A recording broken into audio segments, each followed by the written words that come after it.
Which get you salad? You know, there was no lettuce. Recording in progress. Oh, the right spot. I call this meeting to order. Today is January 31st, 2024. It being 7:30, the meeting is called to order. This meeting is being audio recorded, held remotely on Zoom and live streamed on RCTV. The RMLD Board of Commissioners recognize the importance of hearing public comment at the discretion of the chair on items on the official agenda. Once recognized by the chair, all persons addressing the board shall state their name and address prior to speaking. It is the role of the chair to maintain order on all public comment and ensuing discussion. All the members are in presence, so none of them are remote at this point.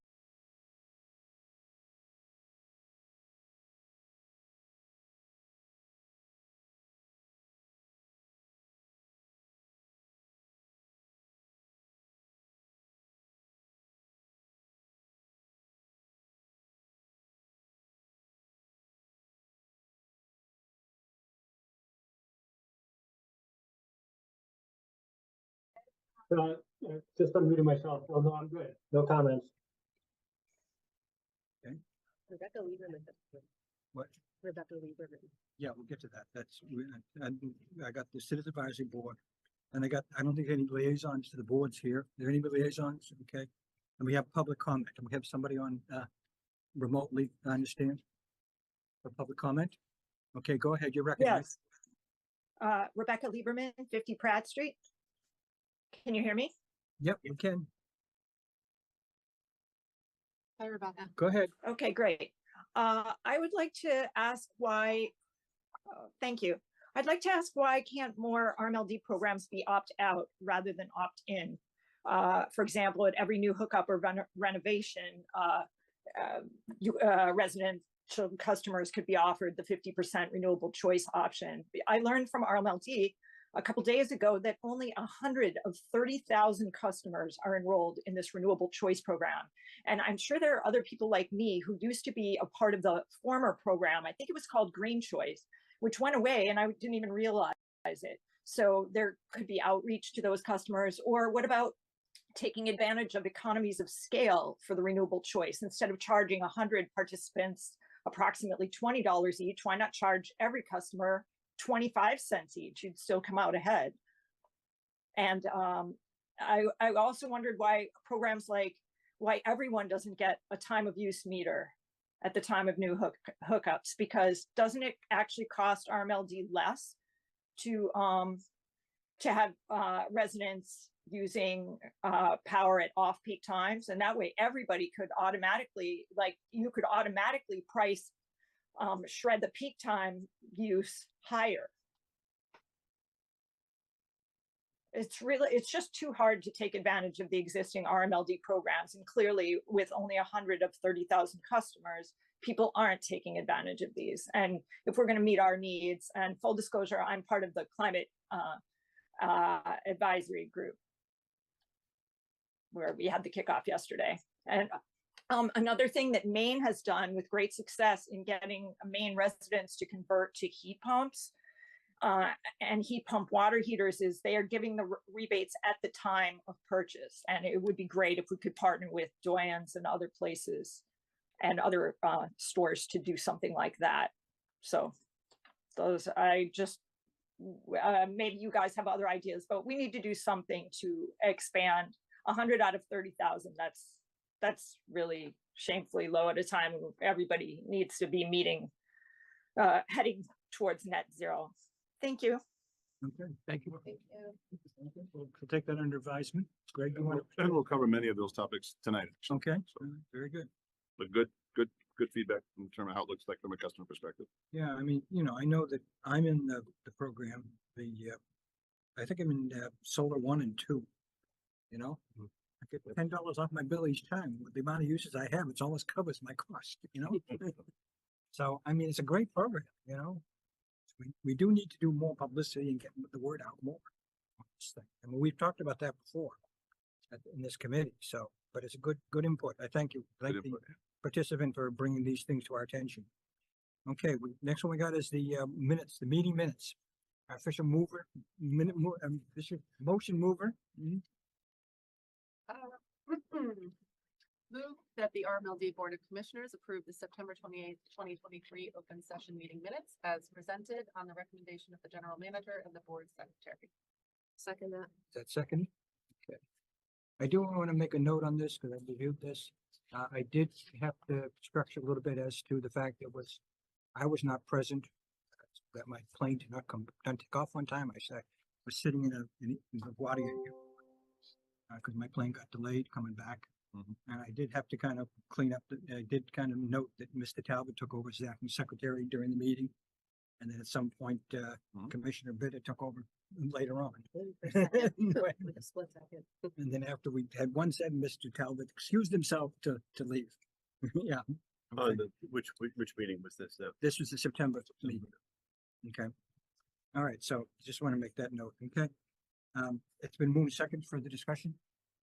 All those in favor, raise your right hand. The motion carries 5-0. Okay. Policy review, Greg. Perfect. So, almost 3 years ago, we put together policy 30. It was in the context of what has become the 2021 climate law. There's a lot of work and discussion around that. It was actually passed. We did approved a revision 1 and a revision 2 before the law actually was officially signed in the following month. But we had a pretty good idea of what it was all about. And in our practice, right, we try and review our policies at least every 3 years. And so in the context of us looking at our retirement targets, and it's almost 3 years, we decided to revise and clean up policy 30.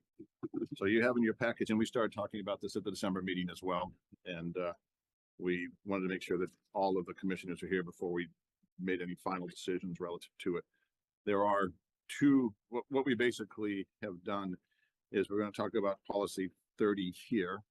And then as you will see, the targets for retirement of certificates.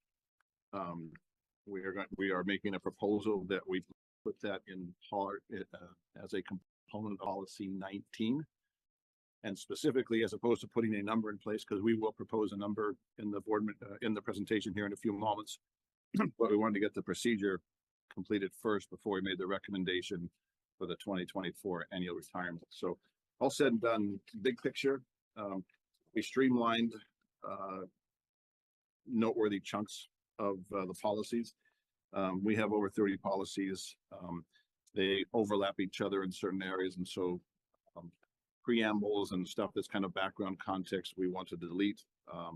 Areas where there are responsibilities of the different parties, whether it's the Board of Commissioners in particular, that's covered under policy 19. So we're trying to move everything under policy 19. So there's one place where all of the responsibilities of the Board of Commissioners are, which is what we're proposing here.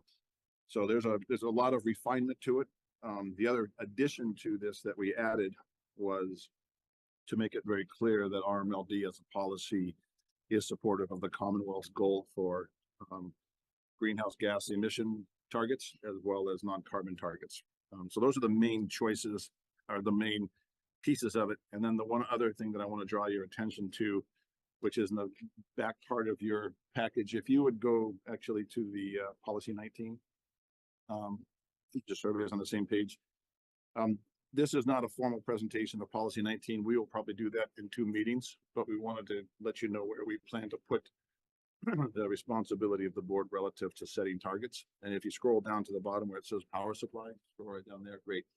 You'll see that it says the Board of Commissioners approves so this is pretty consistent with what's already in there, but approves long-term power supply contracts in agreement unless otherwise voted through strategic risk mitigation plans. What Such as page you're talking about here? I'm on the page sign I'm on the what page this might be on the laptop. I'm going to say it's probably 8 pages down. It looks like, so I'm not sure where it is. You're talking about 19? Yeah. Yeah, 19. You got what page that is? I don't have a Page page. 7. Yeah, 7. So if we scroll down, 39 if you're looking at 39, that time. okay. okay, All there right. you go. There you go. Okay.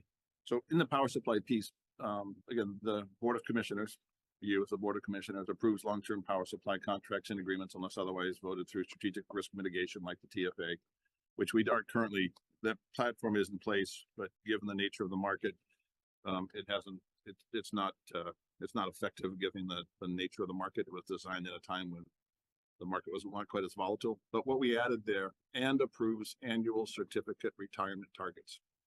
So in the policy, the responsibility, and it was written in the original one on section F, the general manager may retain or may market certificates as he or she deems to be in the best interest of RMLD and in compliance with all applicable law.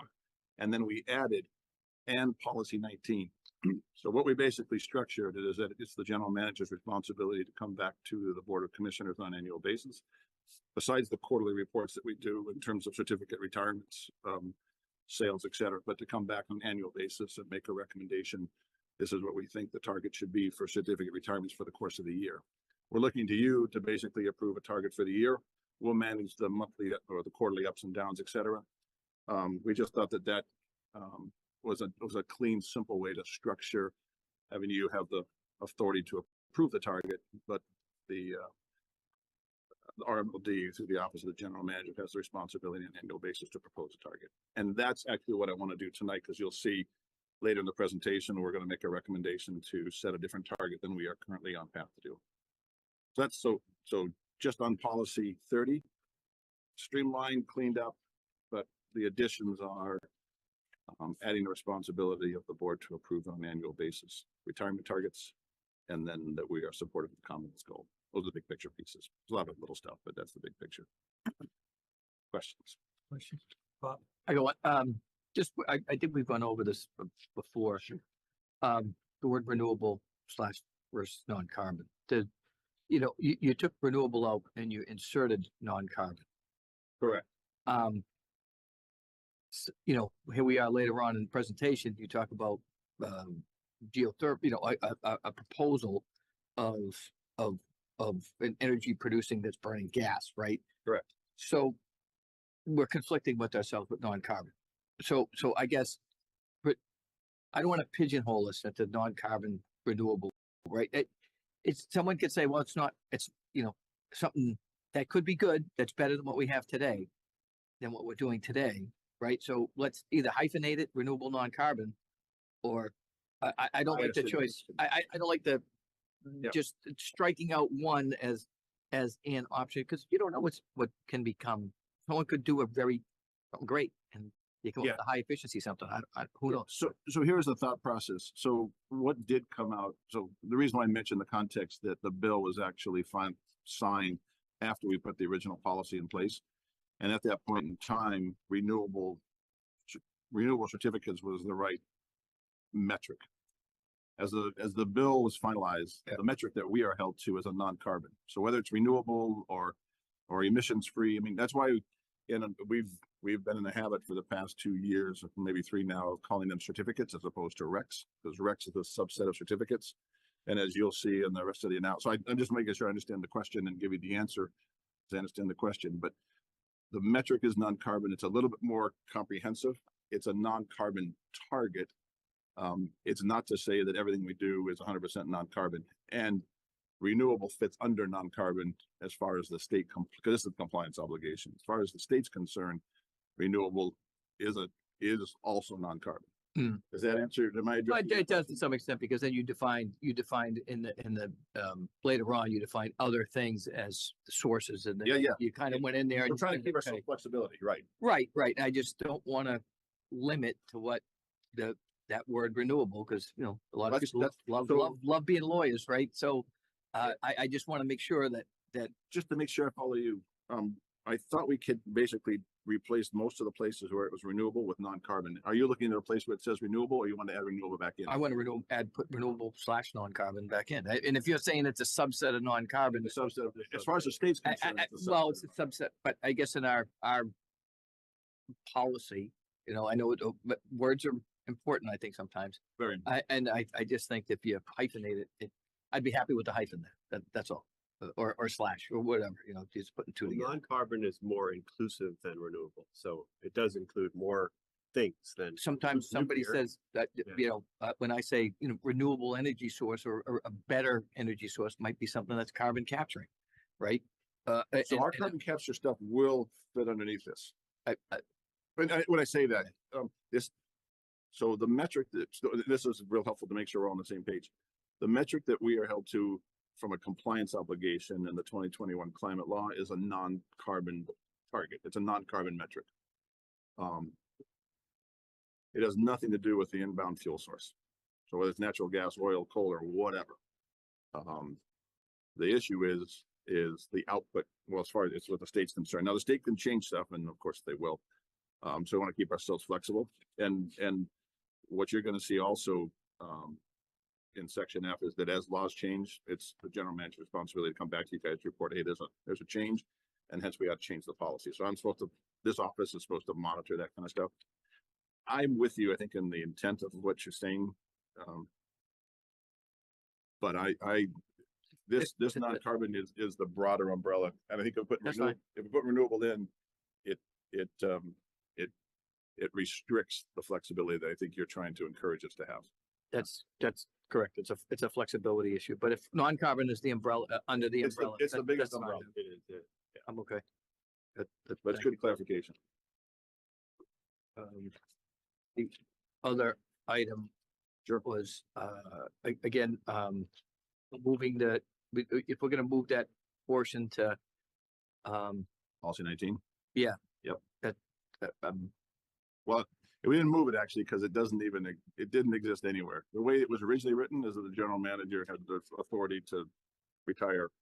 So what I basically propose is that I'm putting restrictions on it, that I need to have approval from you in terms of what the annual targets might be. right, because we had the discussion 2 meetings ago, what the rate of retirement is and it's an important structure, are we gonna do a balanced flow or do you want to do it, be impactful today? And I think we all agree that we're gonna do a balanced over time. And because the value of certificate, because as we get closer to the 50%, well, as we get closer to the state mandated 2030 target of 50%, and as we keep moving we get closer to it with ours, the dollar magnitude of the decisions that we make are becoming more significant as opposed to being, I won't say rounding error historically, but now it's making a difference, which is also one of the reasons why we report quarterly, but more importantly, that whatever we do for the annual target, you'll see it.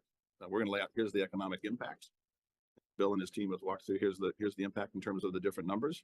But I think the other comment, Bob, is keeping the non-carbon, it's given us some flexibility as opposed to doing renewables. So whether it's effects or clean energy certificates, there's a whole bunch of different categories underneath it. And we walked through those at the last one, and we'll talk about them very briefly. But I think the way we have this structured allows us to be to give ourselves the flexibility to be ahead of the compliant curve, yet give us flexibility in terms of how we do that. Good, thank you. Thank you. Other questions? Other Are comments? we talking about the line edits on policy 30 or are we Yes. talking about, because you started talking about policy 19.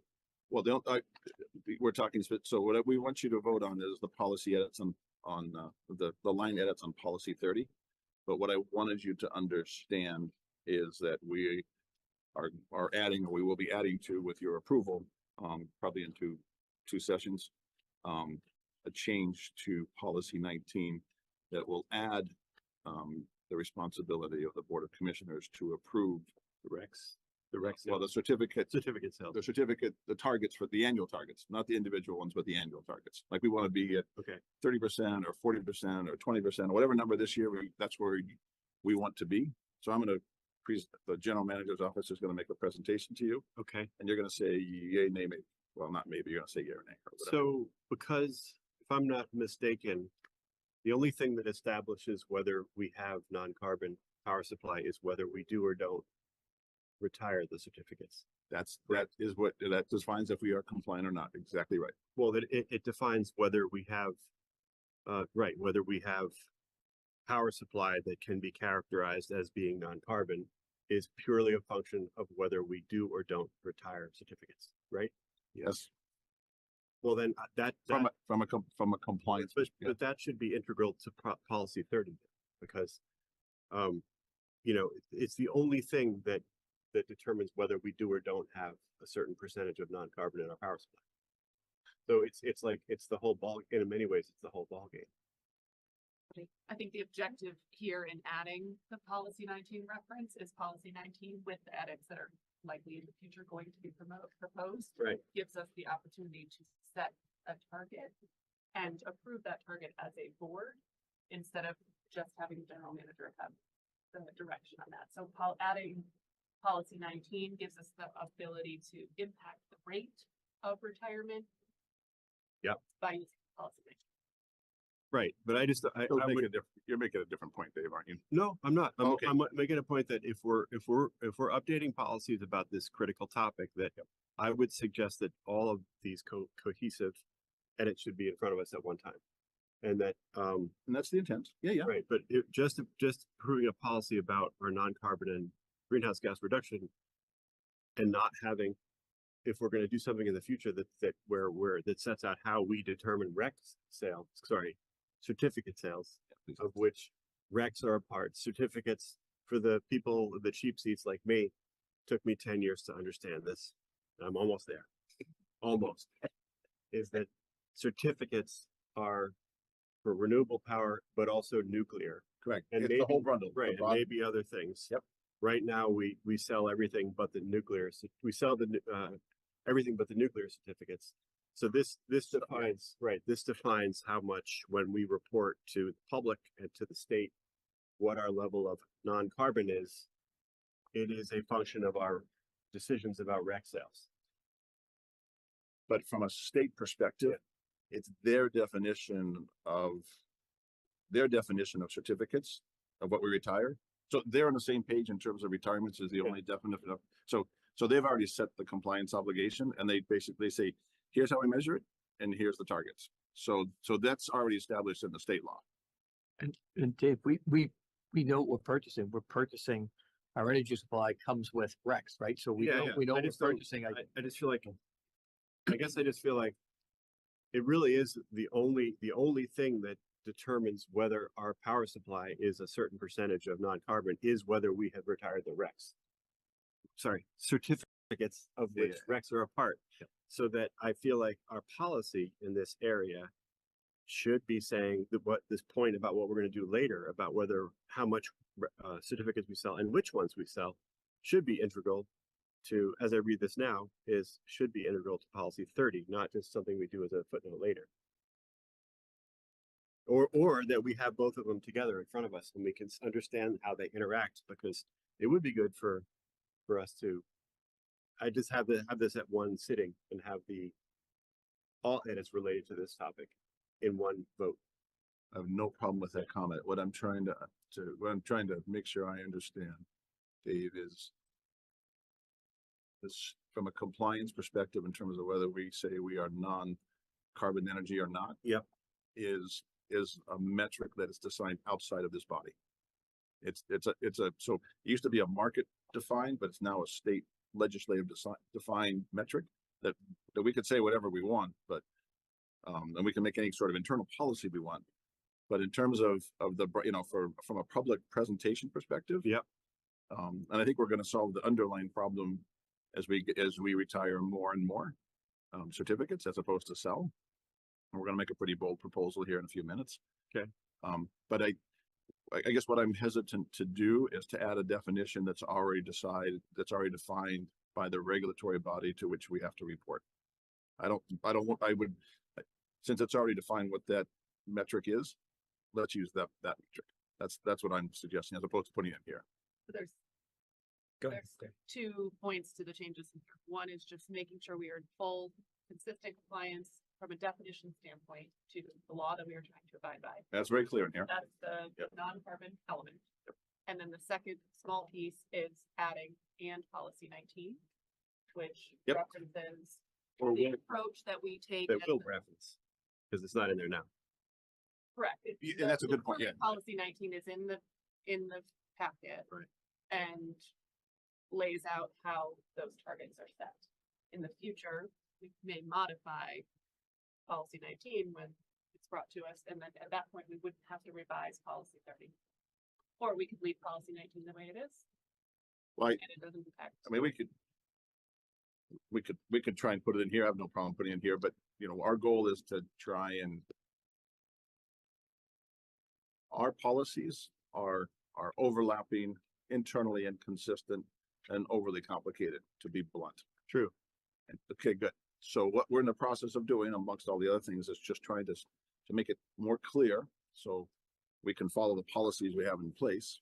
And so the recommendation is to put the responsive, so in the policy 19, which is the board's responsibility, that's the board's responsibility, but inherent to that is that the general manager needs to propose, or the general manager's office needs to propose the certificate retirement target for the year to you guys, and your responsibility is to approve or prompt for another analysis or edit or whatever we want to do.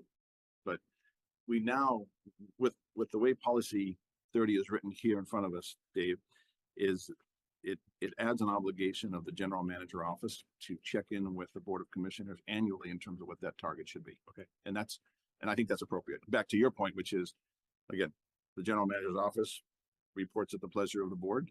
And as you mentioned, this is an increasingly important target from an environmental perspective, but also from a financial perspective. So I think it's important for all of us that we stay tightly connected. All right, great.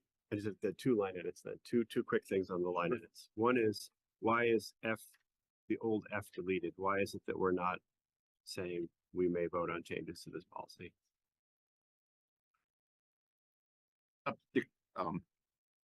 So because we can vote on, it is inherent, right? Yeah. Okay. You guys are the Board of Commissioners, right? You can say, I want to do X, Y, or Z. So why we can put- It's redundant. it's redundant. Like states the I mean, obvious. I think we'll put it, it states the obvious. Yeah, we'll end up putting it in All right. policy 19, but you guys have Okay. the responsibility to do policies.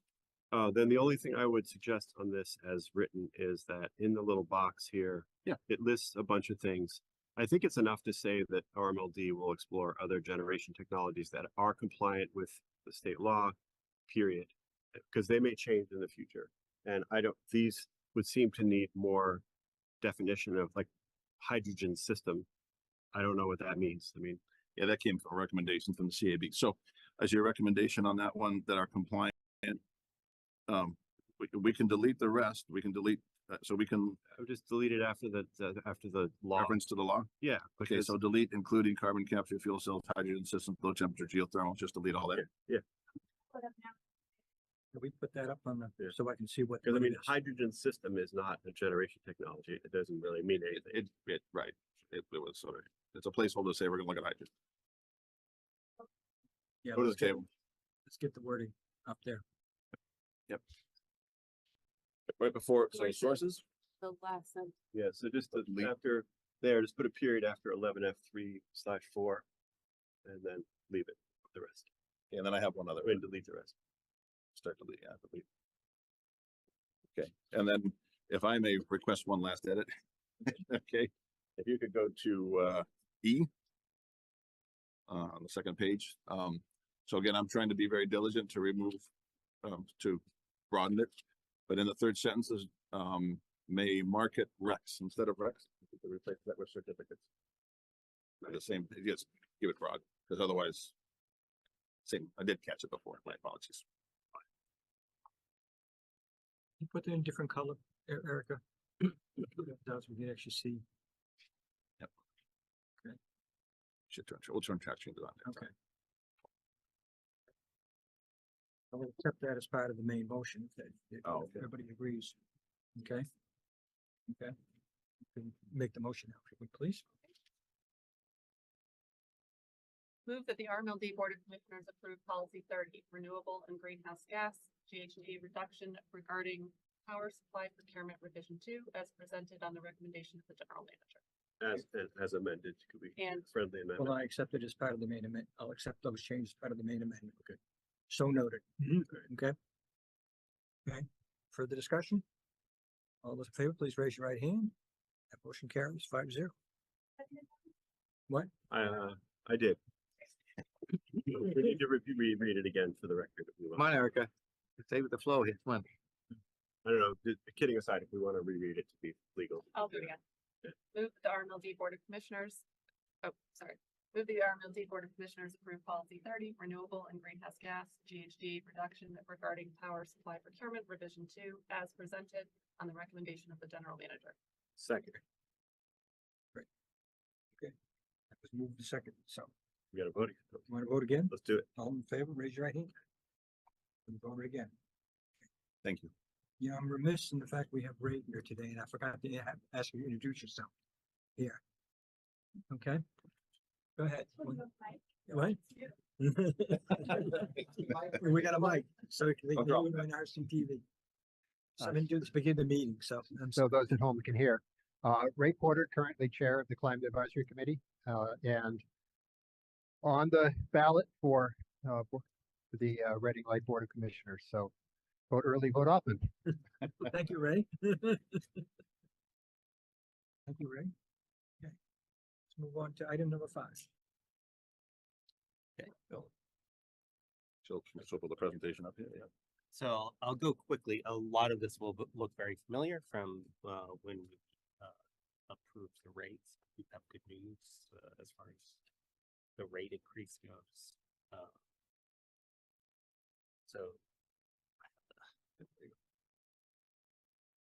So our rate design, right, is designed to pass through our costs. Some of the costs are related to running the operation, and others are related to fuel.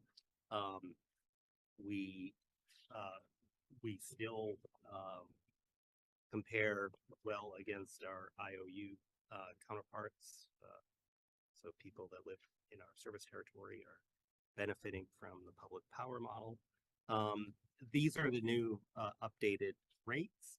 So it is, we do have slightly lower increases based on the tariff that was approved last fall. So it basically is a 3.2% higher. That is lower than what was approved. And for residential customers, it's going to be just a 2% increase. Again, we're only affecting the rates that are highlighted out of all of our tariffs shown here. And this is the breakdown that we showed before. So this is, and I'll go into more detail on the certificates in the next presentation, but this is if we were to stay on the current policy or the previous policy to stay to retire 32% of the RECs that we purchase.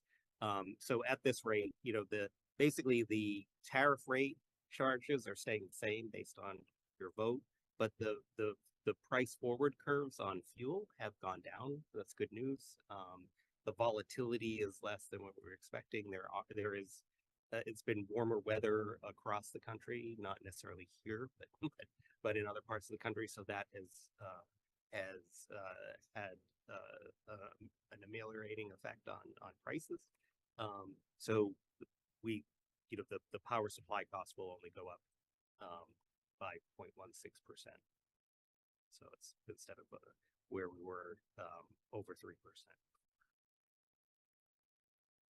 And then if we, I want to leave, I want to leave that last slide till after you do Okay. yeah, I can do that. And I can't advance. you can't advance anyways.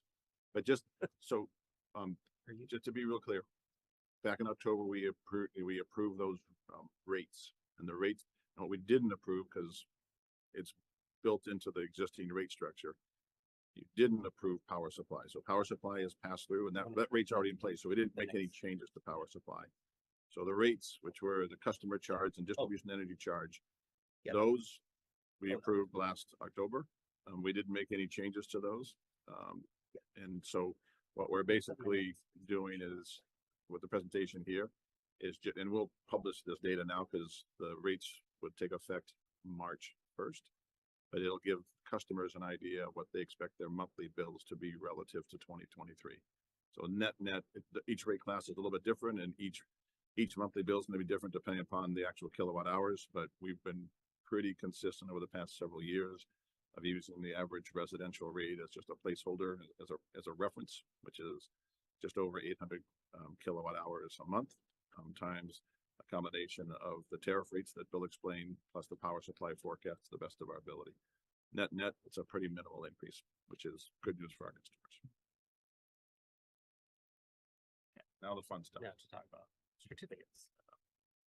So, as you know, we had discussion before that there are a lot of different types of certificates that allow us to comply with the climate legislation. And they're all, you know, they comply with the legislation because they help us get where we need to be as far as greenhouse gas emissions. These slides are very similar to what were in our previous discussion, except we've got another pricing point here. This year, you may remember, we have the Hydro-Quebec a contract starting this year, so that started this month. So we are getting clean energy standard certificates as a part of that contract, and those are pricing at a little over $8 right now. So they're higher than the emission-free energy certificates that we get from other large hydro and nuclear plants, and they have more value, which is good news too. So this is the chart maybe you'd be the most interested in. I know we talked about like what is the trade-off between retiring more RECs and what is the impact on costs. So what we've tried to do here is show through the curve the impact on the average residential customer's bill based on a certain level of REC retirement. So if we are at the low end, you know, if we're at 32%, obviously it has a very minor impact, and that was the rate impact that I showed you, which would be the 16 cent or 0.16% increase. If we retire all of the effects, that's would be a 23-cent impact on each the average bill. And if we then retire all of the clean energy standard certificates, that would be 46 cents. So together it would be a 69-cent impact on bills.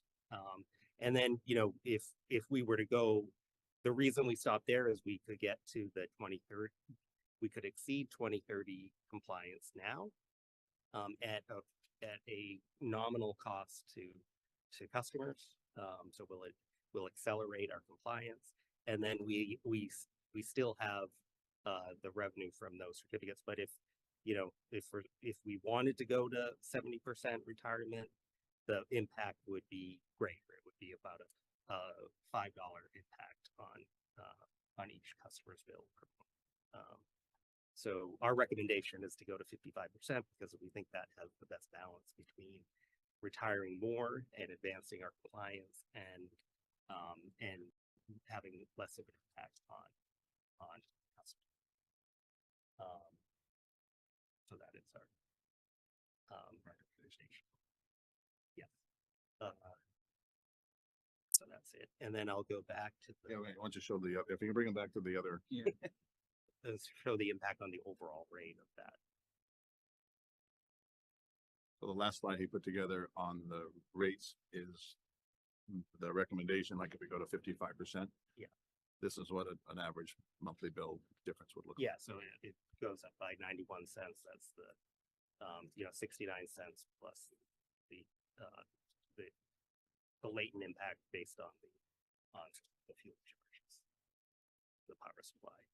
So the recommendation here is we're gonna go from 32 to 35, or what are we going? 32 to 55. 55. 55. So we will be at beyond the 2030 targeted legislation now in 2024. The incremental cost to a customer is roughly 69 or 70 cents a bill. I mean, So a that month. means we're gonna retire 55% of the certificates. Correct. That's the proposal. Effects. Okay. Yeah. Not including effects. It'll be primarily effects and So nuclear. And CES be all of our nuclear and hydro. and it'll be And the Hydro-Quebec deal that we did.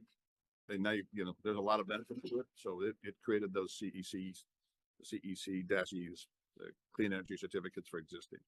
So it allows us to be much more aggressive than we have been on the past. And a minimal incremental impact to a customer, not zero. But we think it's a good not compromise. We think it's great. But, sorry, I think it's good. Yes. I just want to make one comment. The Financial Accounting Standard Board has a project out there where they're going to actually require you to present the value of certificates on your balance sheet at some point. Oh, that we're holding, Yes, that you hold them at any one time. but we Yeah. dispense with them. Right, but you may have some that you hold at year end. We're gonna Oh, have the yeah. air and carry. They may have, Because we may because you require can't, that as Oh, yeah. be presented on in your financial statements. Yeah. Okay, Bob. Whatever's go been ahead. minted, but hasn't been- exactly. It's gonna get into what gets minted. I mean, it'll be interesting. Yeah. So that kind of leads into what I was saying. So today, current present value today, you mentioned we're gonna be sitting on some valuable recs coming up. Well, we'll continue to. The Yes, portfolio, Our portfolio is very robust at the moment. and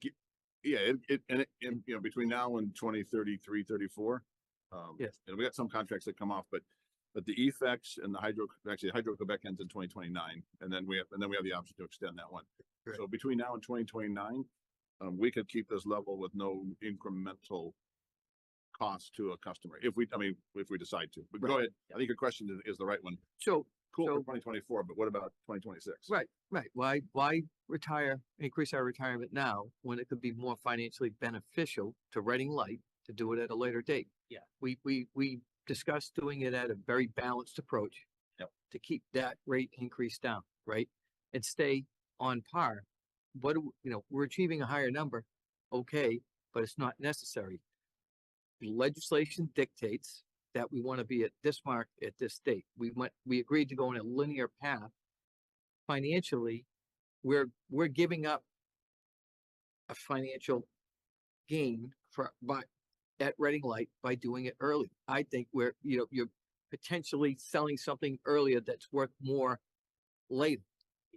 But we feel that the recs that we're selling are the least valuable, and the incremental benefit is the incremental cost. Well, is not- we're increasing our rate that we said we're gonna do a 3%, increase per year. So, okay, we go up a little bit higher, right? But Presentation chart. Yeah. So I think that's just to answer. yeah, I think it's the right question. our fiduciary responsibility is to maximize our, we're sitting on a profit. Yeah. And we're, So just so to not to again, you guys make the decision, but so what we're talking about here is so the effects are not very valuable in terms of dollars, Mhm. right? And they don't trade there's not a big market for it. The next level, which is that blue level that Bill pointed out, is the CEC-Es. Those are trading in the $7 to $8 range right now. And there's a question, and all these markets are driven by what's happening on state by state regulatory changes Mhm. in terms of what the value. Maine class 2s went from $2.50 to $12 and have now settled back to, I don't know, in the previous chart, $8. But it's driven by somewhat market, but it's driven more by regulatory changes. So in terms of the context, in this particular case, so we'll go and look at what happens in 25, 6, 7, and 8 and make a recommendation. But there's a scenario where we go to 55% this year, and then we stay there for 2, 3, 4, 5, 6 years potentially. Well, we can go all the way to 2040 if we want, right? Because the next compliance target's not till 2040. But the trade-off that we're making is that 46 cents per customer per bill. So just to give you an order of magnitude in terms of, you're asking the right question, not trying to give you some background data in terms of and we should probably, next time we'll have the certificate model in front of us, but we can do it fairly quickly. That the dollars that we're trading are, not to say that they're insignificant. The class 1 and the class 2 certificates are significantly more valuable in the high $30 per certificate range as opposed to $8 per certificate range. So you know, our recommendation is not to commit ourselves yet, except for renewable choice, back to Rebecca's comment, and we'll make that more broad. But we think that this is a balanced, fairly balanced to say that we can claim more in terms of certificate retirements, because again, as you say, we have no responsibility until we have no compliance obligation until 2030 from a state perspective. But in terms of what we're setting here as policy, which is the responsibility you guys have in front of you, is how we look at that 46 cents. We were surprised. I think I speak with you guys on a regular basis, and I think I'd share that number was probably closer to, $1, $1.19, depending upon, all the different analyses. And when we went back and looked at the model with the CEC, that number ended up being smaller. So whether we're at 50% at 37 cents or 50%, 55% at 69, that difference there is what, 32 cents incremental per month. I think you're asking the right question, and our recommendation is that from a financial perspective, it works fine to do 55, but if the board wants to do 50, we're okay there. We can go back to 32 as well. The reason we think we should at least go to, you can see that little 2 in the chart there, step 2, but we think we should at least retire all of our effects, because the reality is we'll be hard pressed to monetize that anyways. So instead of doing 32%, we might as well do 47%, because we just won't be able to realize the value. So we might as well retire them, because if we don't retire them, we'll be hard pressed to sell them. If we don't sell them, we forfeit them, and we don't want to do that. So, step 2 or step 3 are the recommendations. Well, and then we should probably the next time I'll put a bullet. Yeah. Anyways, in hindsight, just maybe needs review to follow. But we should just retire all of the effects, which brings us to 47%. Because that 23% is a little bit, it's not very marketable. So what we're really talking about is the difference between 37 cents and 69 cents to go from 50 to 55, from a recommendation perspective. Does that help you guys? I think the chart's actually pretty good. So. Yeah,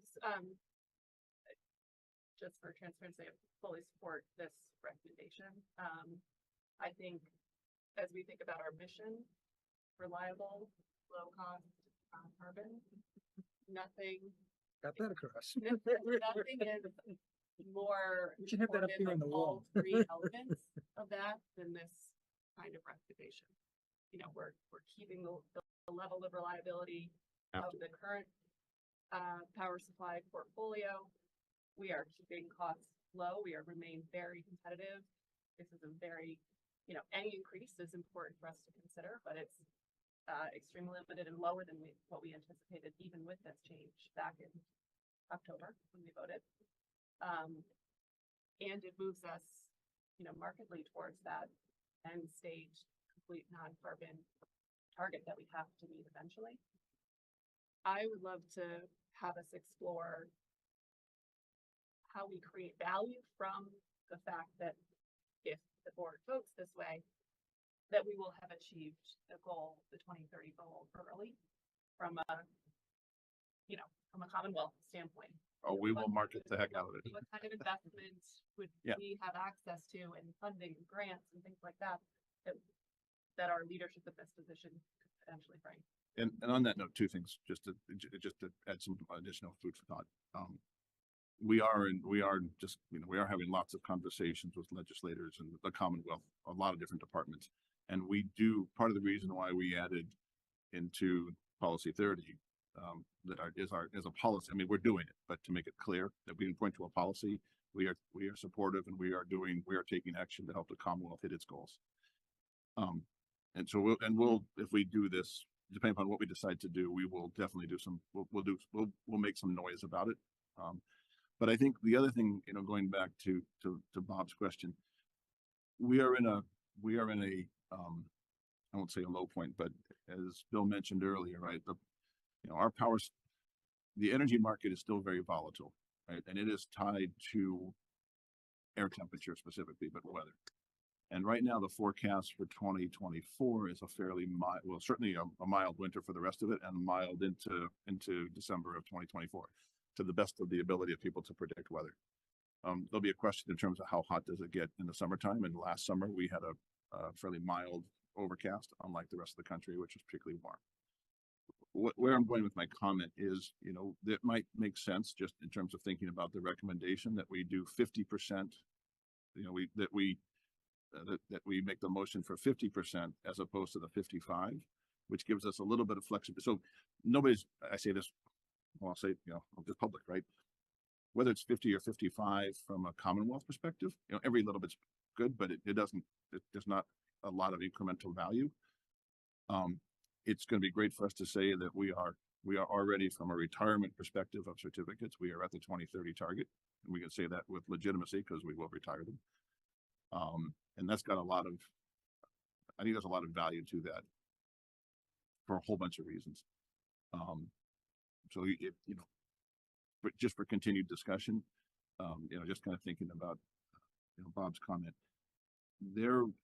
it won't stay mild forever, right?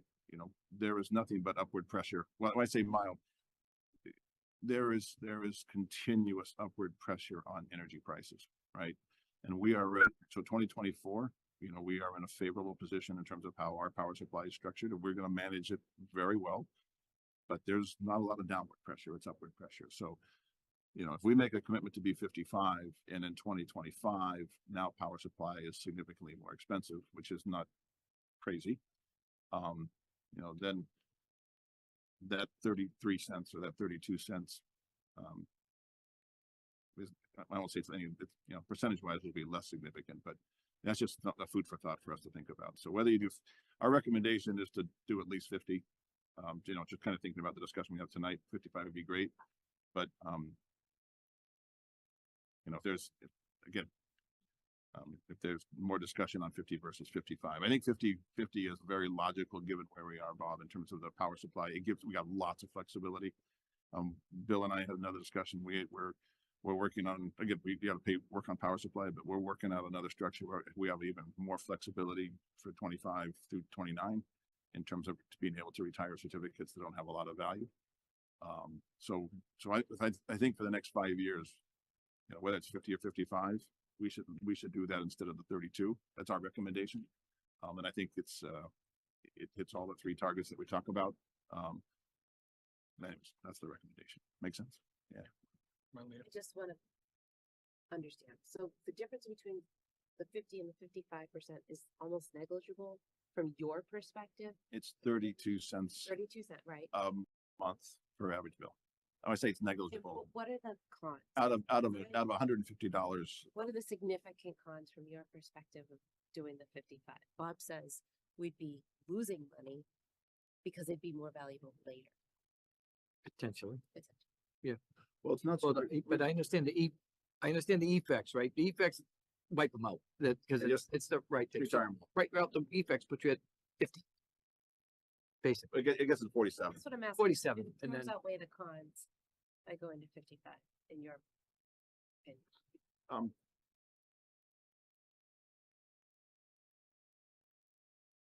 To answer the question, we have to transact all of our certificates by June 15th of the following year. So we have to do something with them. We can't bank them. We got to, you know, we turn them into cash. You know, back to Bob's point, and that cash, and we transact. We transact through fuel or our energy account, which is appropriate from the FERC accounting laws. So if we were to take that 32 cents per average monthly bill and basically that would allow us basically to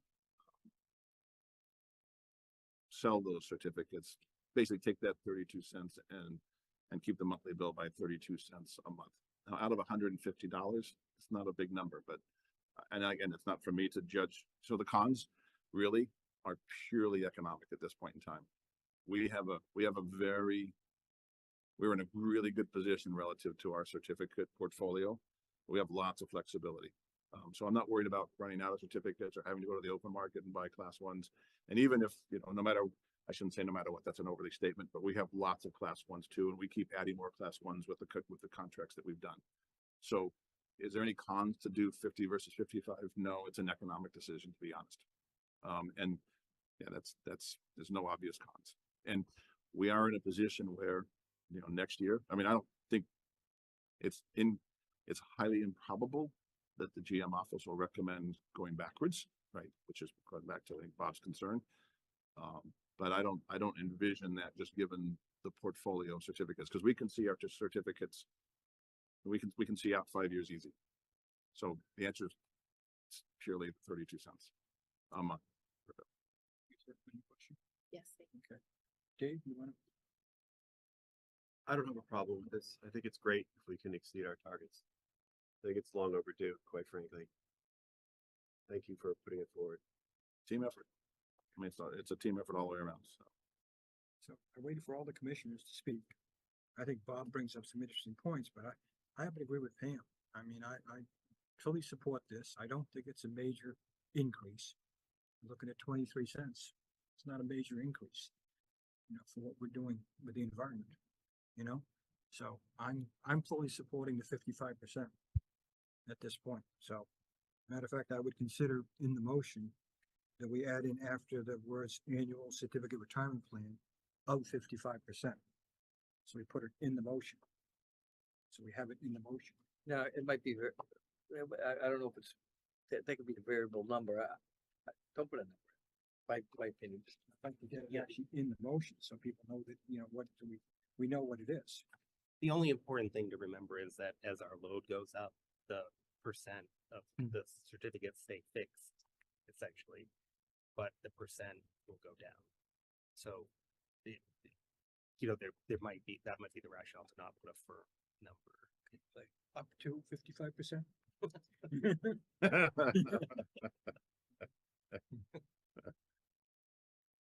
Because I'd actually like to get the number in the motion. We'd like to get a number in the motion. I think, Yeah, I agree with you, Phil. yeah. So how you mean? Let's I disagree with that. Go, the motion is the motion. We came up with the number, we voted, okay, go forward, right?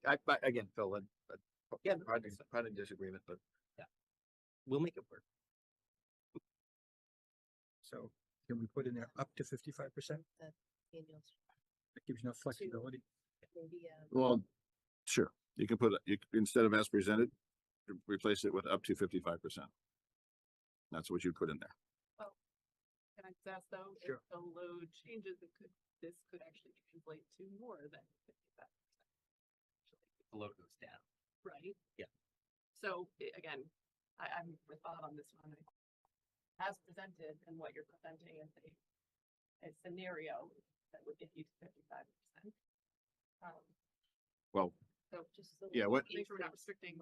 so I think the recommendation, so at the end of the day, the load, you know, we have a pretty good idea what the load's gonna be, but you know, we can't predict the future. So what we're, you know, what the law, what the compliance law says, it's a target of 50, of whatever percent. So in 2030, it is 55% of retail sales.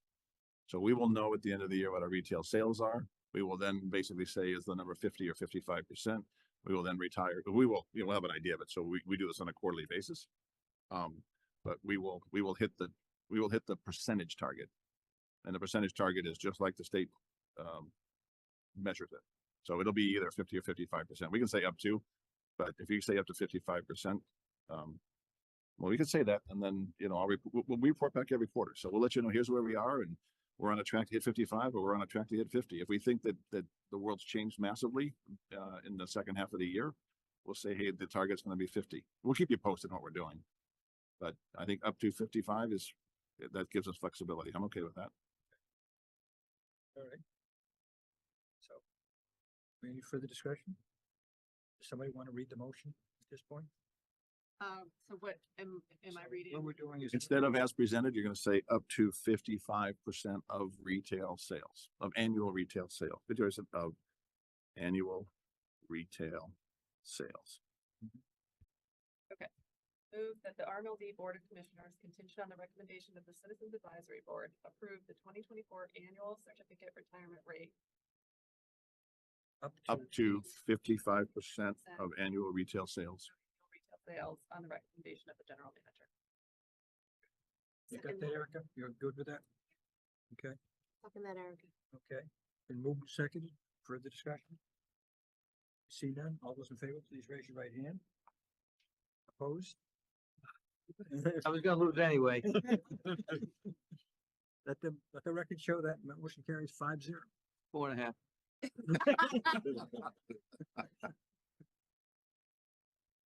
I do hope we have the publicity department Yeah, Frank. market this. Oh, we already got, we got a draft. We got a draft release. What's the number gonna be, Greg? Nice job. Teamwork. Nice job. No, it's good. Acknowledge the team that's put us in a position Yeah. to make a decision like that. that has such a great. limited- This goes back several years to be able to be in this position, so. Yeah, Yeah. Greg- Which, Chuck, yeah, Greg had run that's this Greg, by Greg and Chuck. Before, so, gee, this sounds pretty good. Let's go for Speaking of marketing, we need to get Julie back. it. get what? We need to get Julie Buckley back. Get what back? Get Julie back Yes, to the meetings. well, we're gonna talk a little about that too. Yeah, Okay. there's a lot, so in the general manager update, there's discussion on communication stuff, so yes. We're actually doing, you'll see there, we gotta get more, but She was at the net zero meeting last that's night. night, yeah, exactly right. Let's move on to item 7. Um, this presentation is, I'm going to only hit 3 slides, and the real emphasis of this is pretty straightforward. As you guys know from the strategy discussions, we are moving down the path of in-territory generation. Right, so we have solar right now, about 9.2 megawatts, but we don't own any of it. The RMLD does not own any of those assets. So for a whole bunch of reasons we talked about before, it's in our best interest as RMLD from a reliability and cost and non-carbon perspective to own generation assets. Storage assets are part of the mix. They're part of the portfolio. There's a slide in here that talks about all the stuff that's going on.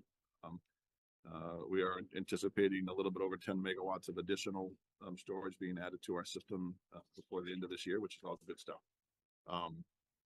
Those assets, however, the energy storage assets, our view is that those are not appropriate for us to own currently because there's still a lot of technology evolution tied to those, but generation assets for the most part are pretty straightforward and proven, et cetera. So we've talked before about our load growing, and we anticipate it to double. Our load forecasts are consistent with work that ISO New England has been doing over the past several years. They have a 2050 transmission forecast. They have a 2023, what they call SELT report. All said and done, our load forecast is roughly a compound annual growth rate of roughly 2.5%. The SELT report's 2.3%. The transmission is almost the transmission net asset. They look at it on a megawatt basis as opposed to megawatt hour, but it's 137%. So it's a little bit high. It's a 2.7, 2.8. So our load forecast, while it's not perfect, is pretty consistent with the regions looking at as well. Our intention is to put that in territory generation in place. So this on the right hand side of that chart is energy to be contracted. So that top line is basically the load forecast between 2021 and 2050.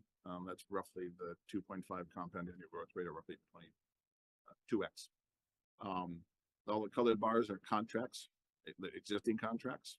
We continue to pursue additional solar and additional wind and additional hydro.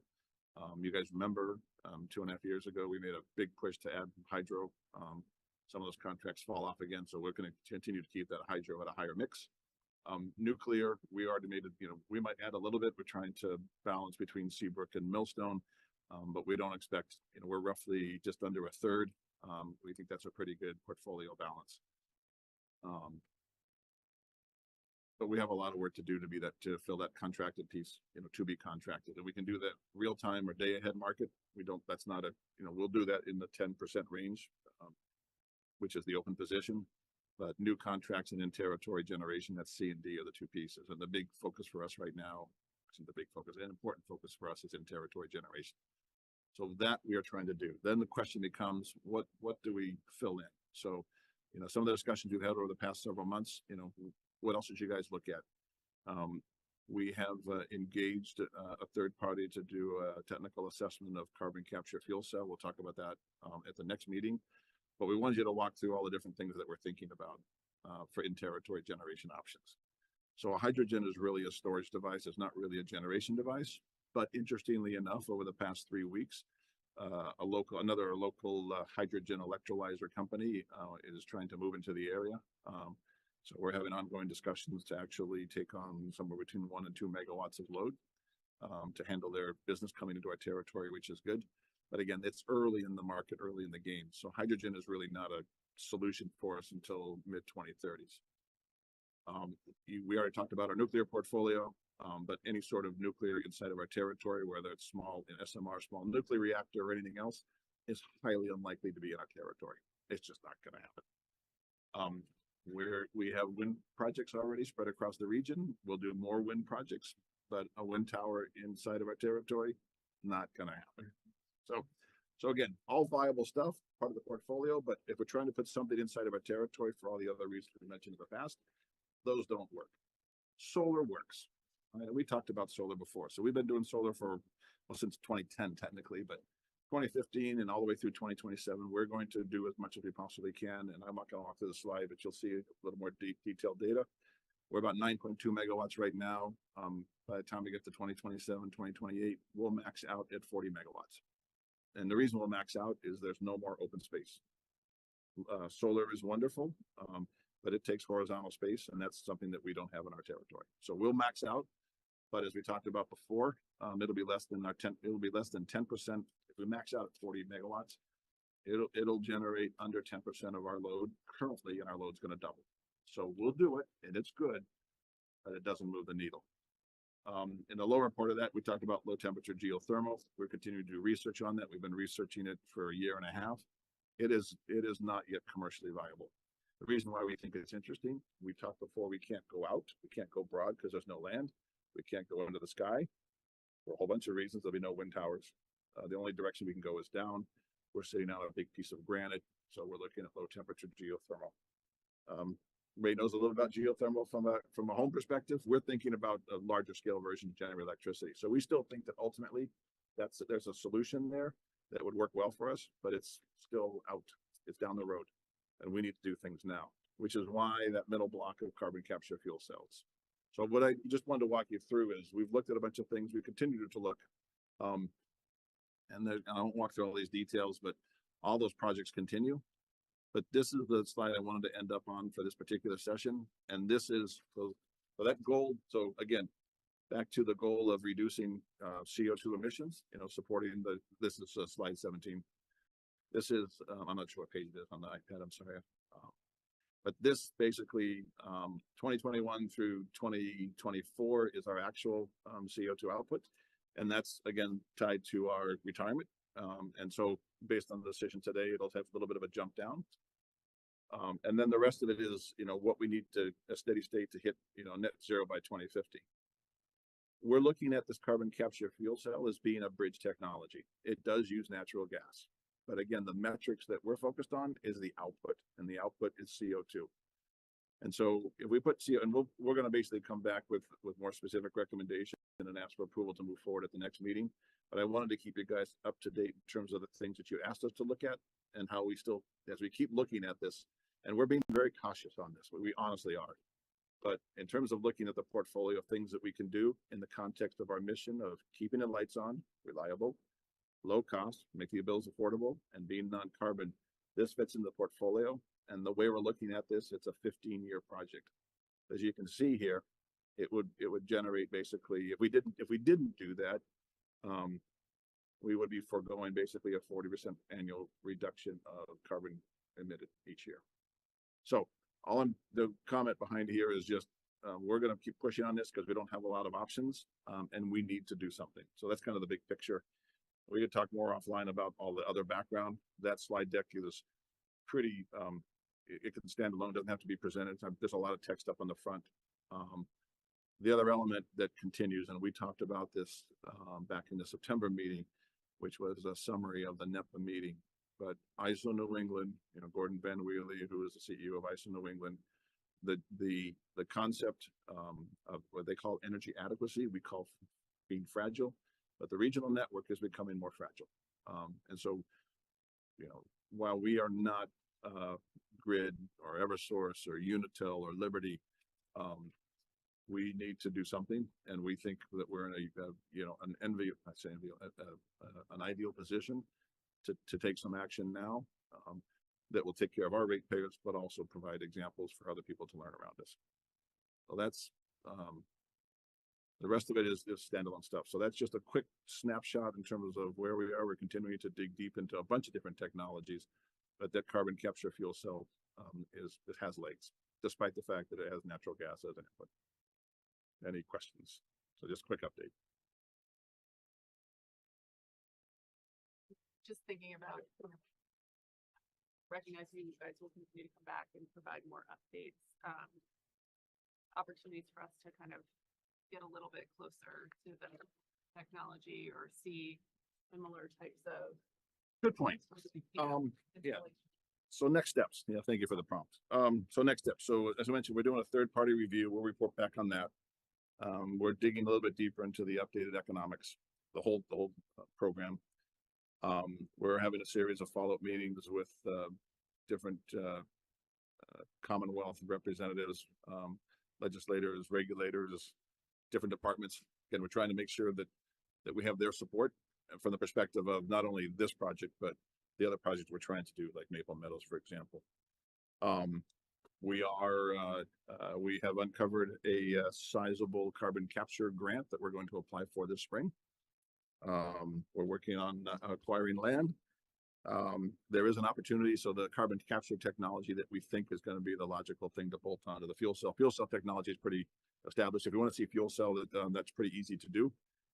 There's systems throughout New England. In fact, Ken's pretty familiar with them from his previous work. He has them or he helped get them installed at his previous employer. We can see a larger scale system in Connecticut.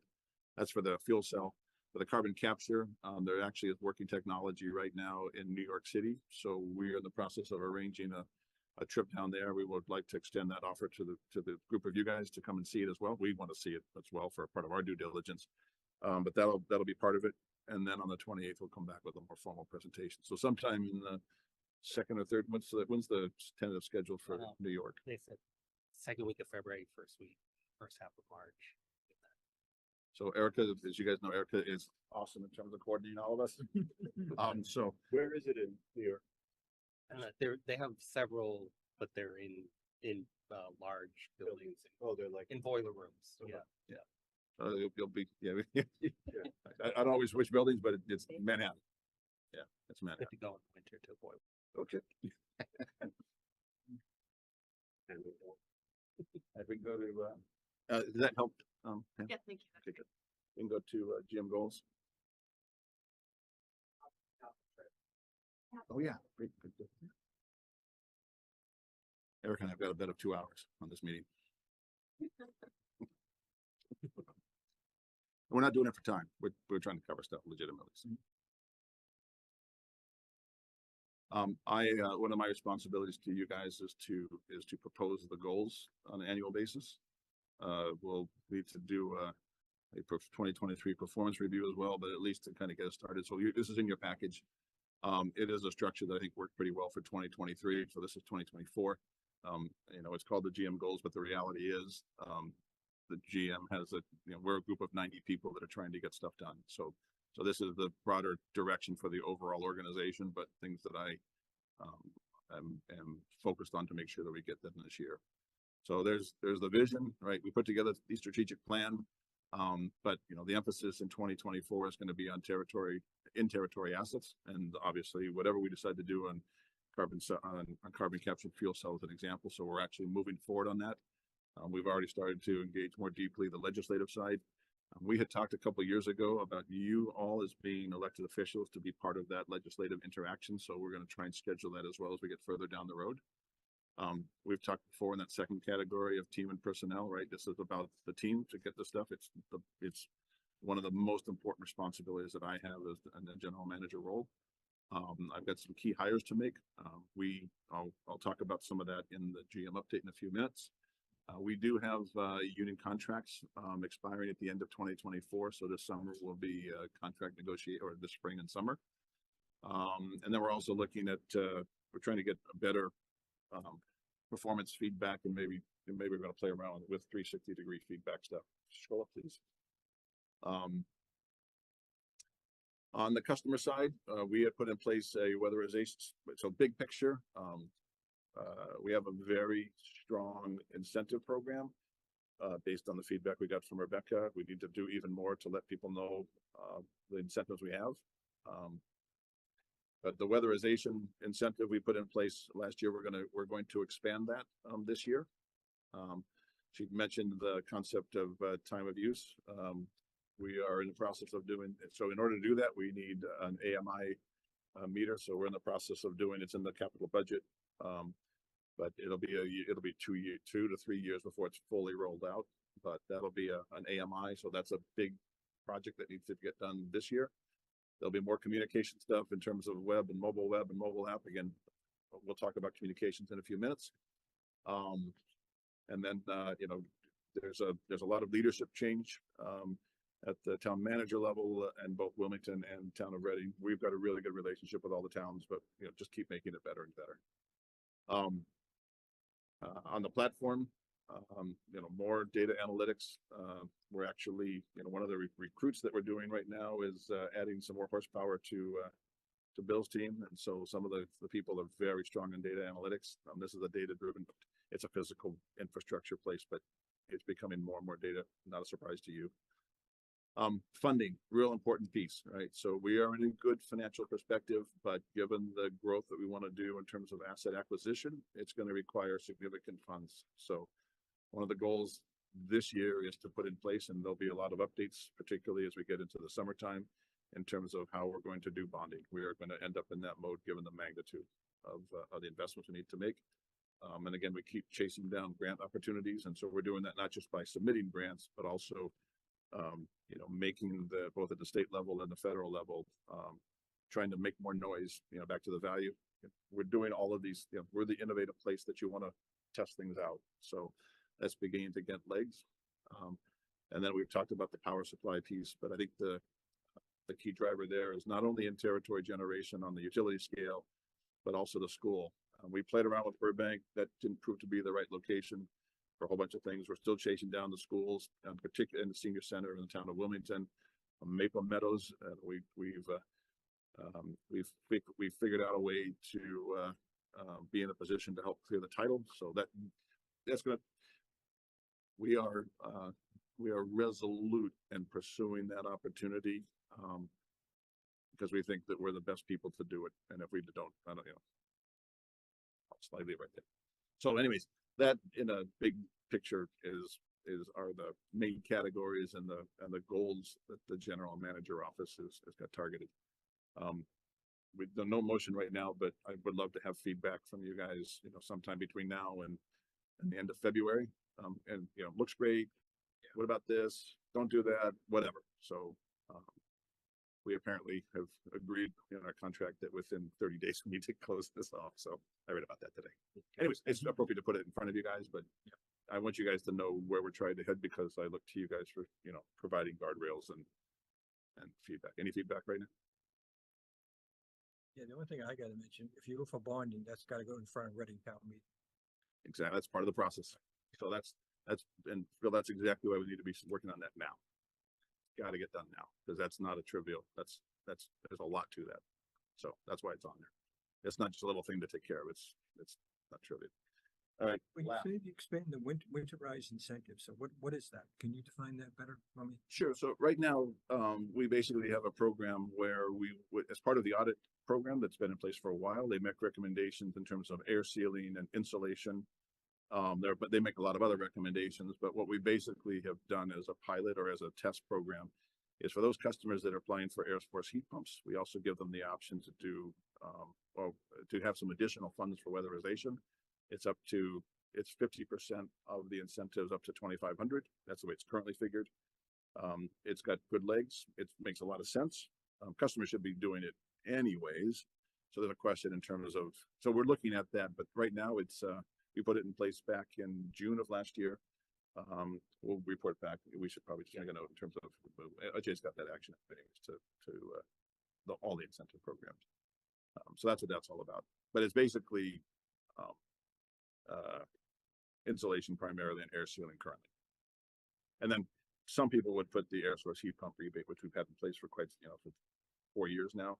They would put that into the same category of weatherization, but we segregate it out. It's broader than that. Make sense? The select new AMI vendor section. Yep. So you don't have one right now, so you have to select one. You don't mean a new one, you mean you have to.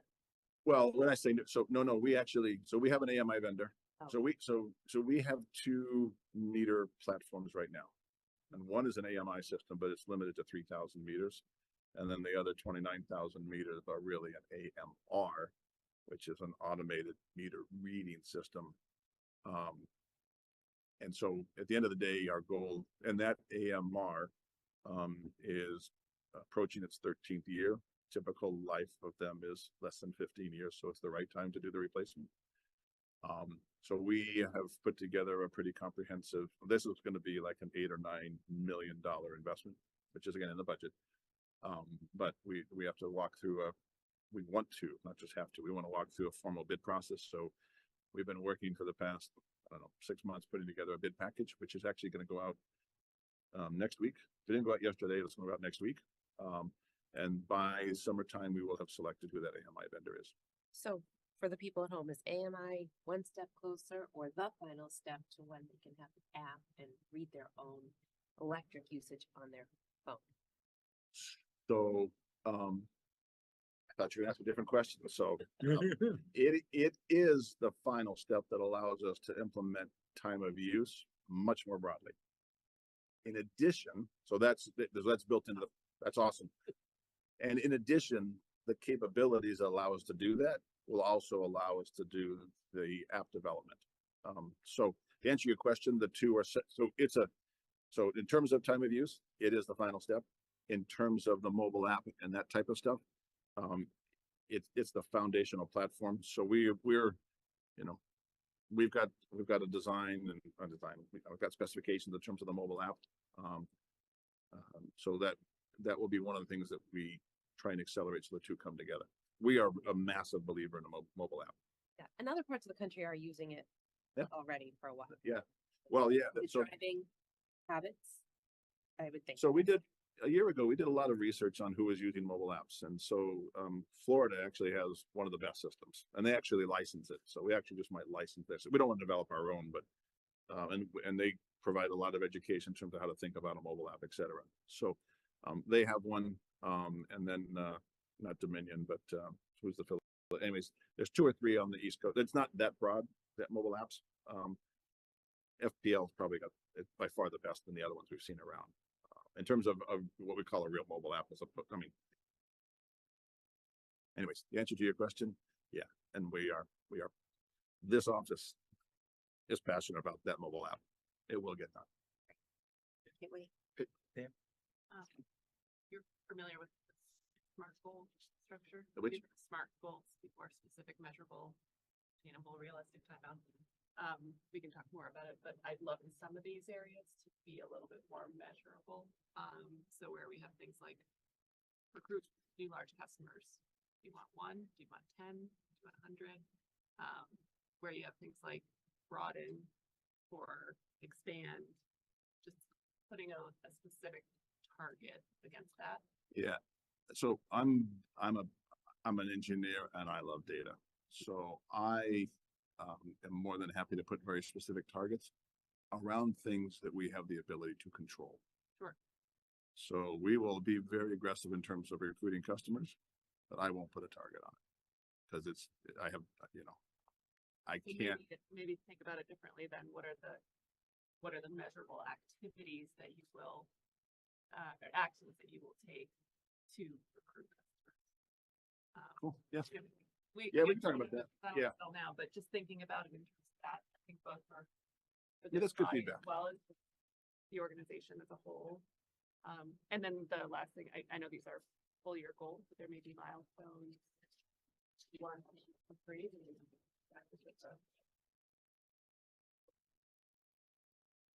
Okay. Really, our internal goals are beyond this. So we push ourselves. I mean, this organization knows that there is heat in this place to get stuff done. And so, I mean, and again, at the end of the day, we have a really good, there's a lot of communication that goes back and forth in terms of what we're trying to do. But this is the utility world, and Bob will know that, we're going to push hard, but, we're about to enter, for example, the reason why I'm pushing so aggressively now on this carbon capture fuel cell, and that we probably will, I'll talk about this in a minute, when the PM update, sorry. I'm ahead of myself. Shall we jump to the next topic? So, One more, one thing at the end of the day is how much money we make, right? How much money did Reading Light make? Year over year, are we going up? Are we going down? A lot of things on that list are cost causers, right? Data is expensive. Apps are expensive. There's a balance between analytics.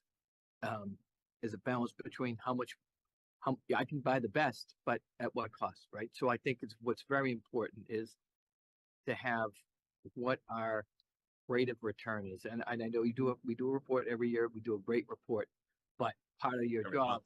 always has to be, what's that number? Yeah. And your job is, some of the things come off, some of these things come on, based on that number and what you want to go. Okay, if we think we're doing great, everybody goes up, headcount goes up. But if we're going the other way, your job is to go down. So I think it's important for you to put a number in there that says, this is what my target is, and manage to that target. And meaning, if something has to go up because that number is not being achieved, then that's when you have to execute and change something. A lot of this stuff is great. I'd love to see it all, but I don't think, quite frankly, we can afford all of it. So, well, everything on there is, so I hear you, yeah. right? And this environment's I come from the private sector where metrics, like you achieve metrics, right? And not that we don't achieve metrics here, but your compensation is tied to metrics. And you make decisions. At the end of the day, decisions are made by the incentive structure of the leader in charge. So we can talk about that in another discussion. For me right now, my goal is to fulfill a mission, right? This is my roadmap in terms of fulfilling the mission, right? And so we can talk about all sorts of stuff in terms of outages. So I hear you 100%. Mission with the bottom line. Well, at the end of the day, that you understand how the economics work, right? And so we set the rates, right? We set the budget. We set a target somewhere between 5 and 8%. But the big variable is in power supply, and we do a really, really good job of managing power supply. Honestly, we do.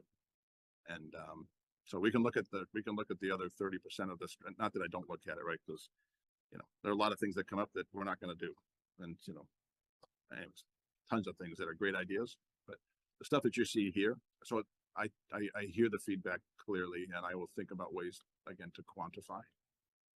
I will.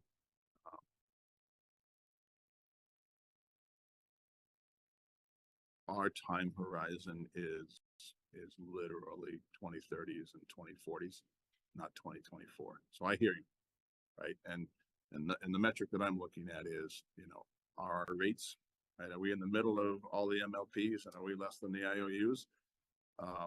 Whether it's 5.6% or 5.8%, that's just not. This is not that kind of business where you can manage it. So I'll think about what appropriate metrics are. And that's good feedback. So the SMART and the other pieces, but literally, you've got, and so I'll do a little more detail on it. Good feedback. Okay. Still on to do it. Yeah, so 20 question, Greg. You gotta refresh my memory. Under your contract, we have to review at some point. Do you remember when? I don't remember when what point that is. First part of the year. We didn't specify a date. Specify. So we need to do it in probably, sometime between now and mid-March. Okay, we actually probably need to do it by the end of February. Great, fine. Because one of the members of this commission is not running for re-election, so I don't think it's fair to ask a new person to come in and do that evaluation. Okay, let's plan to do an executive session on the 28th meeting. Okay. Or whatever we do. We'll do a performance review. I guess that's not executive. We'll do a performance review in the public session on the 28th. No problem. We'll work it out. We'll work it out. Good reminder.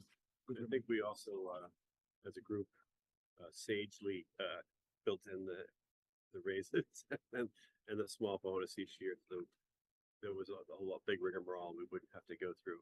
It's a performance review. I mean, yeah, it is a performance review. It's I necessary. think we did talk about January so that Yeah. it was done and done. and We not did it. So like- it's all in place. Yeah. So the financials are in place. The types of things we've discussed, like the goals and some of the things Pam's talking about of get some of these metrics in place is kind of what keeps everything on track. And I don't know if I'm making sense. I'm a little tired, but Yeah. you know, I think it's more like this ongoing process than like we used to do it like it'd be this big thing once a year, just generate forms we'd fill out, and it was kind of like Yeah. I think we all agreed it was a little cumbersome and maybe not as effective for anybody, including the general manager. Yeah. Like That's part of the reason also I'm trying to look at that 360-degree feedback. I mean, you guys see me, once a month and in between. These guys see me every day. And so that feedback's helpful to me too. Yeah. So I think your point's well taken.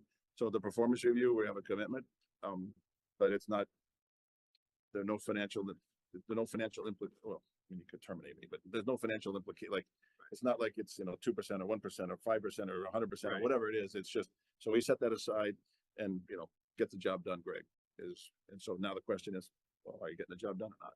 And the feedback will be warmly welcome. Make sense? or at least welcome. May not be warmly welcome. It'll be welcome. Okay. Okay. Let's move on.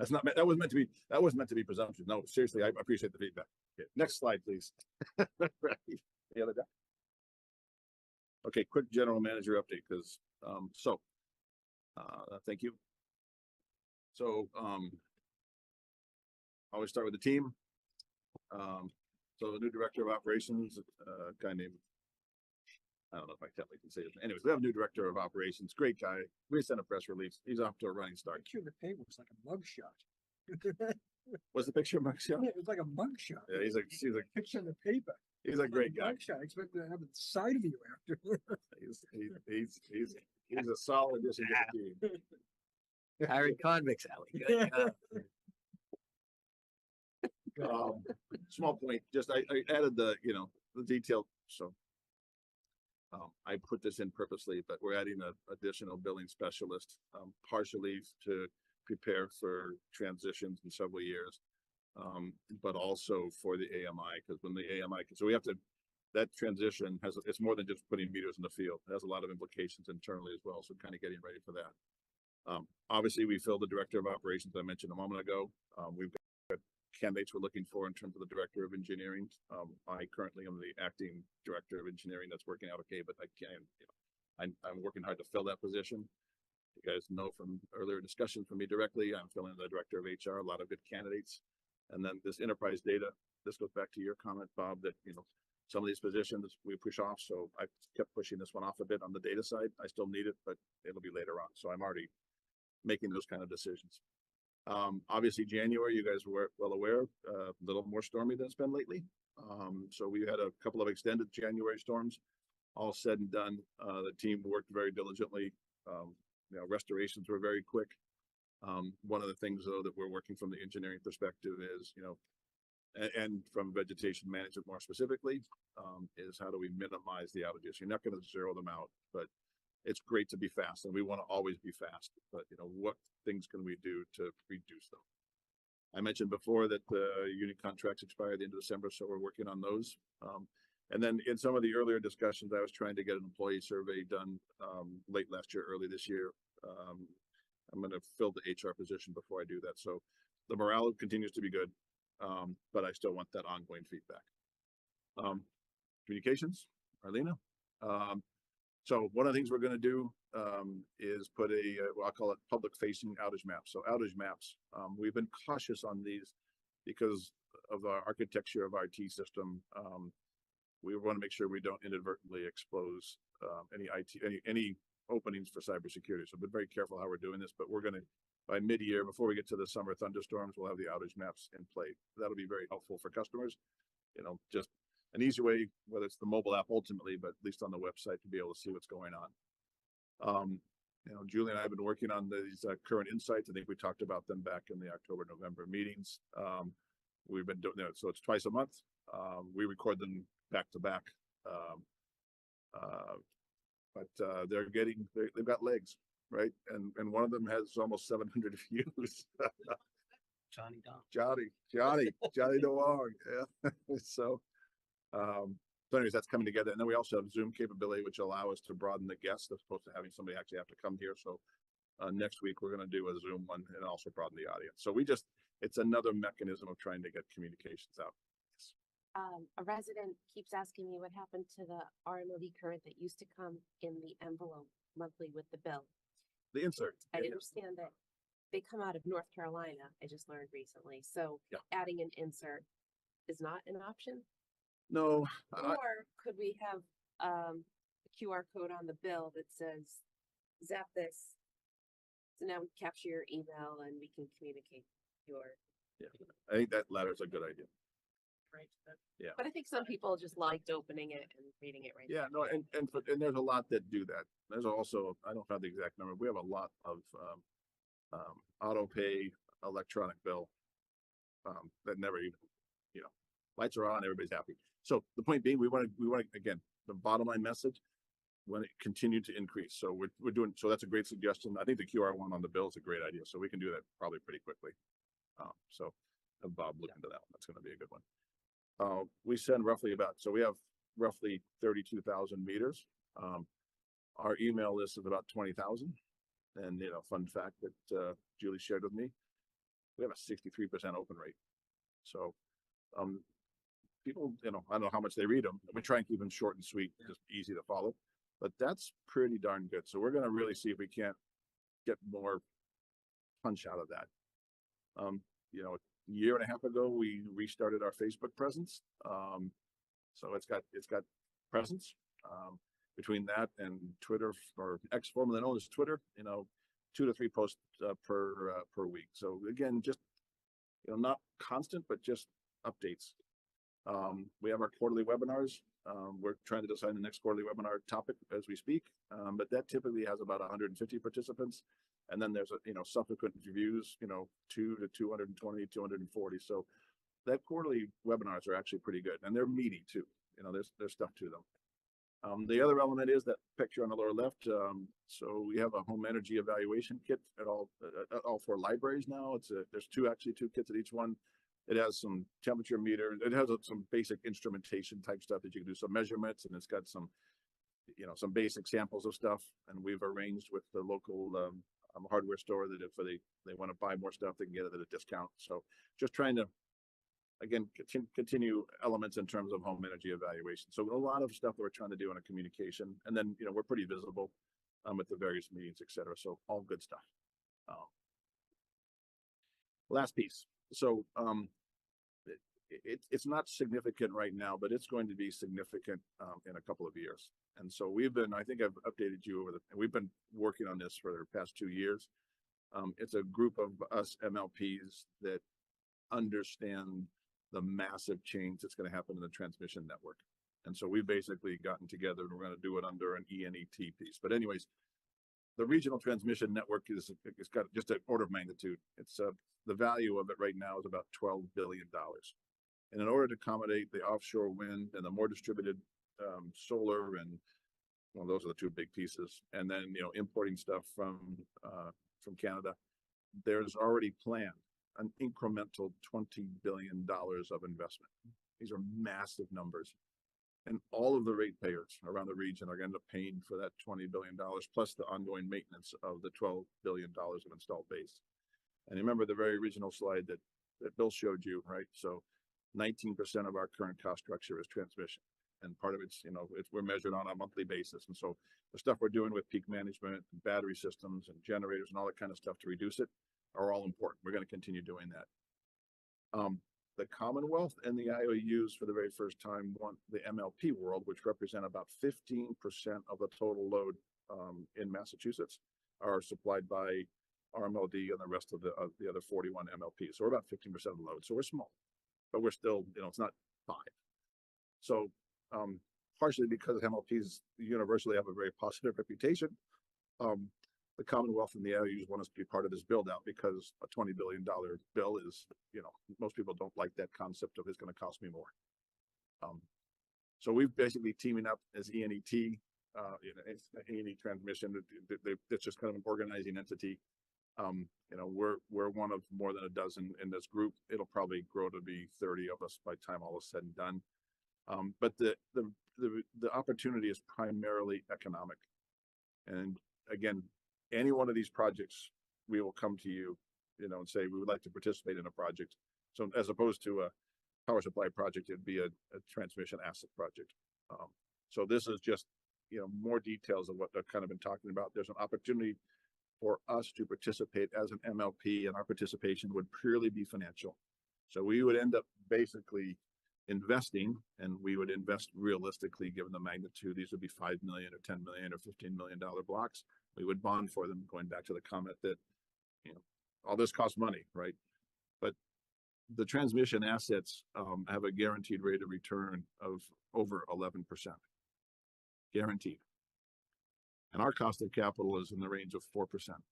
So from just a very basic perspective, there's a net 7% return to the MLPs. So the idea would be, again, don't overdo it, but find projects that have something to do with us or have some related benefit to us, but make that financial investment. Again, we don't have anything proposed right now. We're just creating the structure so we can do this and we can be in the game, because right now we haven't even been able to be in the game as MLPs, and we can't do it just as RMLD would do as a group.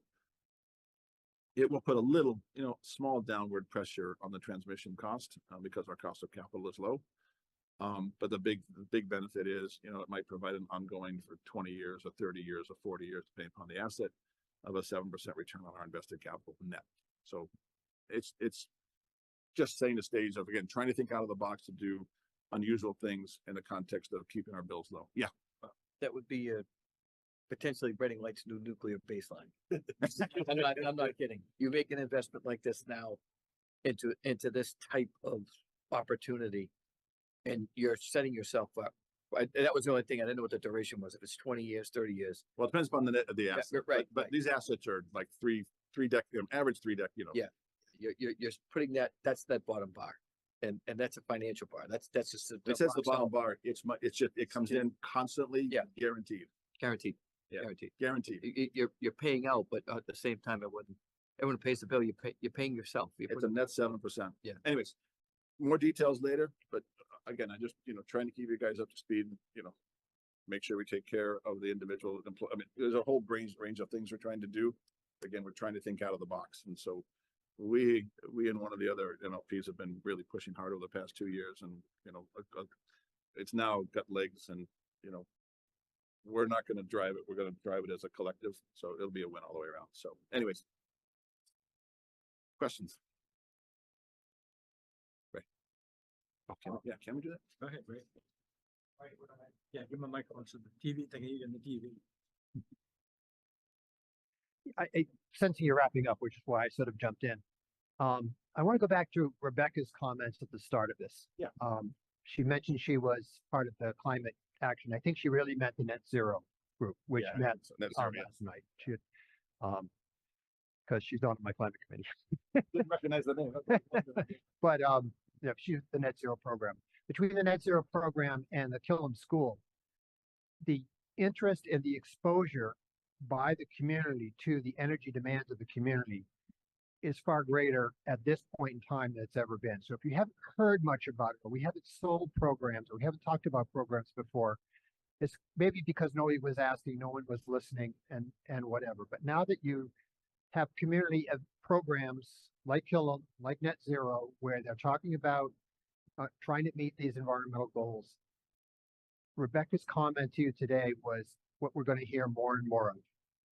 What are you doing for us?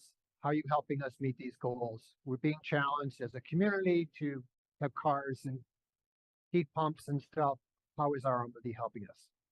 So to Bob's comment, there's a significant part of the community that is willing to pay a higher rate. That comment she made about green energy or REX or however that program is named.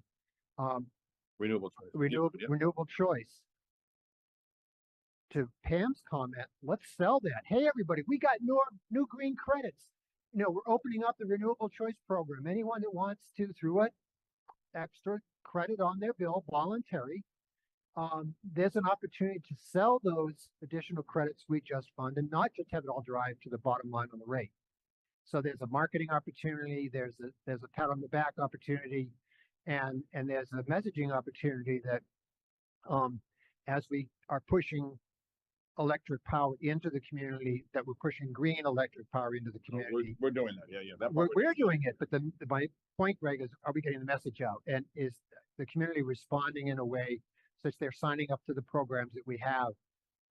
That's not creating a new program. That's just saying, hey, we just bought a whole lot of green credits. They're up for sale. Anyone who wants to voluntarily participate. Time of use, we're upgrading all our meters, so let's. Yeah, We're evolving that program. That one quite as ready yet, but we will, because But again, the feedback is we're upgrading meters. We're going to be expanding that program. So there's opportunities for feedback on both of our comments. Yeah. But yes, those messages are going to be coming louder and more involved as that goes out. Because looking at the greenhouse gas inventory, and Greg knows this because he's done the projections, it's going to be heat pumps and cars. And that's how we reduce the town's greenhouse footprint, because that's really all we are. We're a bedroom community. There isn't a whole lot else. So for both of those goals to come together, for us to meet the demand and those people to evolve from fossil fuel to electric, the more we can, the things that we do to help them meet their goals, we need to promote. I look forward to working with you guys. yeah. Thank you, Ray.